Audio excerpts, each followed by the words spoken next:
we have got a number of things to get to, as yesterday was kind of a throwback show, a little bit of a bloodbath for everybody. Well, today should be calmer, I think. Who knows? So, Rico, we're going to get to the Tigers at 3 o'clock. My concern meter's growing. I want to throw out some numbers and want to see where people are at, because later this week you're going to shepherd people through opening day and the West Coast swing and the whole bit. I'd like to have a little baseball conversation, but I want to start with something we didn't get to yesterday, and I'm not going to be hyperbolic about it, and I think I'm going to be able to find a middle ground with you and maybe listeners. I am struggling to square the circle on these two things. March Madness has lacked a magic. And the conversation in the sports media world the last 48 hours has been, well, Cinderella's dead, NIL killed it, it's never to return again, etc. This is the first Sweet 16 in at least a decade where no mid-major has made it, where we've had that story. I don't want to speak in absolutes. I think it's okay to have a tournament where there's more chaos or less. I'm not sure it's totally indicative that we're never going to see a run again. But here's the issue. On one hand, I said to you, this tournament sucked. It is not good. The average margin of victory is over 17 points a game. There was a smattering of even remotely dramatic games. Maryland, Colorado State is the only buzzer beater we got. Even Michigan, UC San Diego, it was a shot to tie the game, not to win the game. Upsets were few and far between. One problem. According to TNT Sports and CBS Sports, they are delivering the NCAA tournament's best viewership since 1993. Oh, man. Averaging 9.4 million viewers through the second round. Kenny, I can't do anything with this guy. He knows. I was all set up to surprise you. I'd like to apologize for being prepared to do my job. Oh, Look, I can't square the circle on it because the basketball, it's been a ref show.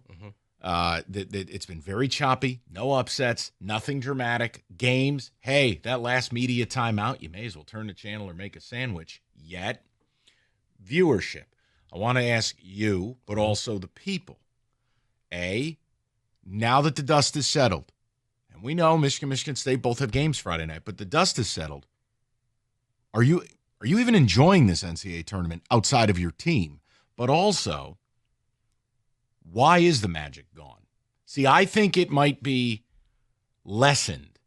I hesitate from saying gone. Has NIL lessened it? Yes. But gone, I'm not ready to go there yet. But I wanted, this is like your chili pot. Both these issues of NIL and what it's done to the sport, and then the viewership seemingly is TV. Way higher than it should be, considering the games have been largely terrible. Okay, where do you want to start with this? Because here's the thing. This is you. I laid out the peppers, the onions, the meat, the seasoning, and I said, look, go make chili. I was your sous chef. Why does I diced everything up. The reason why the tournament looks bad and people are like, oh, the magic is gone. It's, March Madness. Well, here's what happened. First of all, you do have some mid-majors, except those mid-majors had an upgrade and they moved to a new conference. Example? BYU. BYU would be considered a mid-major. Houston would be considered a mid-major. But they got upgraded in the previous years, and now they're part of the Big Four conferences. So, therefore, those teams would qualify. Oh, watch out for Houston. Watch out for BYU. The other reason why the magic seems like it's gone, it's for bracket guy. Bracket guy wants to say, hey, I picked that 14 seed to upset the 3. Well, what you saw in this year's tournament was the 14 seed play like a 14 seed. The 13 seed played like a 13 seed. The favorites played like favorites. The favorites went out there and did their job. You didn't see the upset. Now, for the first weekend, it seems like, well, I needed the buzzer beaters. It sets up this weekend and next weekend for better basketball. Why? Because you don't have a team that does not belong there. Who do you know, that run's going to end and they're just going to give whoever they play an easy match? No, when you look at it now, I think it's the West, 1 through 4, all there. That's okay. So that's kind of where I'm approaching it is NIL has simply pushed the talent up. Look at OU, right? And I know we can't talk about it in the presence of Kenny. He gets very upset. Oakland makes the run last year, and they lost 3 players to the portal, including one to Arizona, the Trey Tompkins kid or whatever his name is. The point is, if NIL doesn't exist and those guys aren't getting the amount of money they're getting, there's a shot they keep 1 or 2 of those guys. Upsets happen because these teams are able to keep players, develop culture, and you generally have an upperclassman-led team. Right. And for a day, a St. Peter's beats a high-profile Kentucky payroll team. I think that's gone. Now, that doesn't preclude a magical group from doing something. I just think it didn't happen this year. If it happens again next year, Rico, it's a different conversation. Right. But I think we're seeing the pendulum swing because just a few years ago, Mike, it was all the mid-majors and UConn made the Final Four. And it was like, well, I don't like this. Well, this is what you want when you get all the Cinderella upsets. Yeah, it went too far. Right. So I do think I'm with you in the middle. Yes. And basketball is a funny sport that I do believe you're still going to have your upsets. I just think this year was a one-off. Okay. Because you've seen it, Mike. Indiana had one of the highest payrolls. They didn't make the tournament. All it takes is some guy to get red hot. You know, Roddy Gale gets red hot. He plays for another team. They just upset somebody. It doesn't matter how much money you're making. If I'm just feeling it that weekend, yeah, my team's going to move on and win. I just think that this year you didn't have a team that rose to the challenge like that. You almost had it with UC San Diego, but other than that, it was flat. Yeah, but that's the thing. Okay, so let me throw the number out on that, and then I want you to answer number 2. 248-539-9797. Do you believe NIL is the driving force in killing the magic of March? Or is it something else? Here's part 2. I told you, I chopped up all the peppers and onions. You just have to throw it all in the pot. Explain the TV numbers.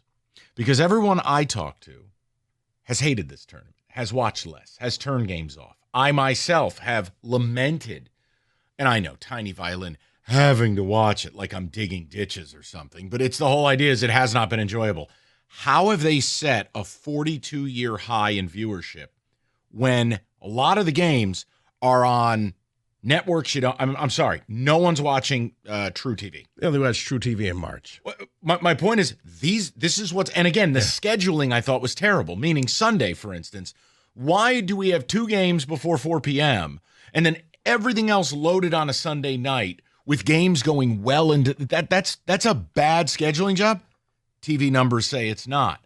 Square the circle for me on it. I'm asking. It's your department. Okay. The simple explanation is people like to complain, but they don't go anywhere. You like to watch to say, oh, this is horrible, but you watched it. So, you know, it's like, oh, I'm going to buy this album and I'm going to burn it. I don't care. You bought the album, so I don't care what you do with it. People will watch games because it's the anticipation of March. You want to see where your teams go. And we found out a lot of people are either gambling or they got brackets.